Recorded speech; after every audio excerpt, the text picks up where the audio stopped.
வணக்கம் நேயர்களே.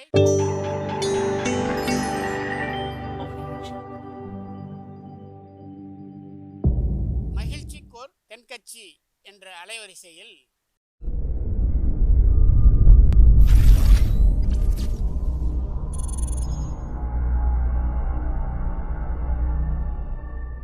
சிரிப்போம், சிந்திப்போம், செயல்படுவோம் என்ற தொடர் நிகழ்ச்சி தினமும் காலை 8 மணிக்கு யூடியூப் அலைவரிசையில் ஒளிபரப்பாகும் என்பதை மகிழ்ச்சியோடு தெரிவித்துக் கொள்கிறோம்.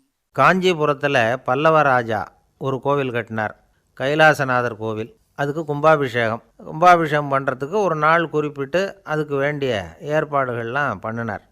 முதல் காரியமாக கடவுளை வேண்டிக்கிட்டார், நீங்கள் இந்த கும்பாபிஷேகத்துக்கு நேரில் வந்து கலந்துக்கணும்னார். கடவுள் அந்த ராஜா கனவில் வந்தார். நீ கும்பாபிஷேகம் வச்சுருக்கிற அதே நாளில் அதே நேரத்தில் எனக்கு இன்னொரு ஊரில் ஒரு கும்பாபிஷேகம் இருக்குது, அதுக்கு போக வேண்டியிருக்கு. அதாவது திருநின்ற ஊரில் என்னுடைய பக்தர் ஒருத்தர், அவரும் ஒரு கோயில் கட்டி கும்பாபிஷேகம் செய்கிறார். நான் அதுக்கு போக வேண்டியிருக்கு, அதனால் உன்னுடைய தேதியை நீ மாற்றி வச்சுக்கோ அப்படின்னார். கடவுள் தான் எங்கேயும் இருக்கிறவராச்சே, அவர் நினச்சா 2 இடத்துலையும் இருந்து கோயில் கும்பாபிஷேகத்தை நடத்த முடியாதா? ஏன் அப்படி செய்யலை? அது ஒரு முக்கியமான காரணத்துக்காக தான். திருநின்ற ஊரில் இருந்த பூசலாருங்கிற அந்த அடியாரின் பெருமையை இந்த உலகத்துக்கு எடுத்து காட்டணுங்கிறதுக்காகத்தான் கடவுள் அந்த ராஜா கிட்ட அப்படி சொன்னார். சரி, அந்த அடியார் அப்படி என்ன தான் பெருசாக கோயில் கட்டிவிட்டார்? ராஜா கட்டின கோயிலை விட பெருசா? அவர் கட்டினது கருங்கல்லாலேயோ மண்ணாலேயோ மரத்தாலேயோ இல்லை. அவர் கட்டின கோயில் வேறு மாதிரி. அது மனசால் கட்டின கோயில், மனசுக்குள்ளே இருக்கிற கோவில், மனக்கோவில். அந்த அடியார் தன்னோட மனசுக்குள்ளே மாதக்கணக்காக ஒவ்வொரு கல்லாக சேர்த்து கட்டின கோவில். இந்த விஷயம் ராஜாவுக்கு தெரியாது. அவர் என்ன நினச்சிட்டாரு, அது நாம் கட்டின கற்கோயிலை விட ரொம்ப பெருசாக இருக்கும் போல இருக்குது அப்படின்னு நினச்சிட்டார். சரி, அப்பேற்பட்ட அந்த கோயிலை தரிசனம் பண்ணிவிட்டு வருவோம் அப்படின்னு நினச்சி ராஜா திருநின்ற ஊருக்கு போகிறார். அங்கே போய் பார்த்தா கோயிலையும் காணும், ஒன்றையும் காணும். கடைசியில் பூசலார் கட்டின மணக்கோவில் தான் அதுங்கிறத அவர் புரிஞ்சுக்கிறார்.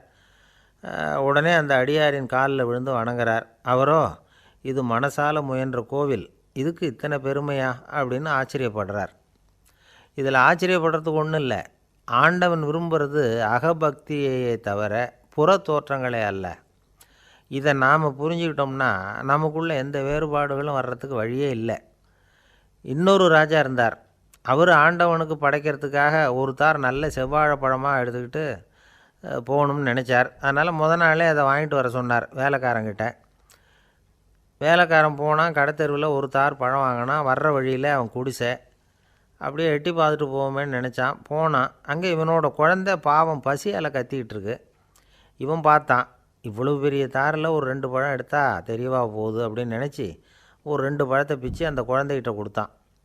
அதை வாங்கி வயிறார சாப்பிட்டுது. பசி அடங்குச்சு, விளையாட போயிட்டுது.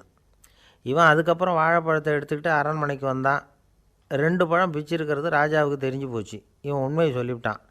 உடனே ராஜா, கடவுளுக்கு படைக்க வேண்டிய பொருளை குழந்தை எச்சில் பண்ண விட்டுருக்கியே அப்படின்னு சொல்லி அவனை கட்டி வச்சு சாட்டையால் அடித்தார் பாவம். மறுநாள் பழத்தை கோயிலுக்கு எடுத்துகிட்டு போனார். கடவுள் முன்னாடி வச்சார். கடவுள் கண்ணை திறந்து பார்த்தார், பழம்லாம் அழுகி இருக்குது. என்ன இது அழுகி போன பழம் அப்படின்னார். ராஜா முழிச்சார்.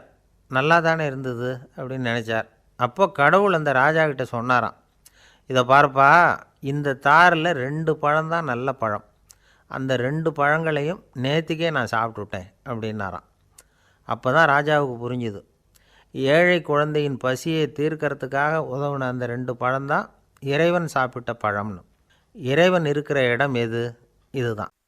ஐயா தென்கட்சி கோ சுவாமிநாதன் அவர்களின் மகிழ்ச்சிக்கோர் தென்கட்சி தொடர் நிகழ்ச்சியினை கேட்டு பயன்பெறுங்கள். நிகழ்ச்சியினை பிடித்திருந்தால் உங்களுக்கு கமெண்ட் பாக்ஸில் உங்கள் கமெண்ட்டுகளை பதிவு செய்யுங்கள், ஷேர் செய்யுங்கள், லைக் செய்யுங்கள், கண்டிப்பாக சப்ஸ்கிரைப் செய்யுங்கள். நன்றி, வணக்கம்.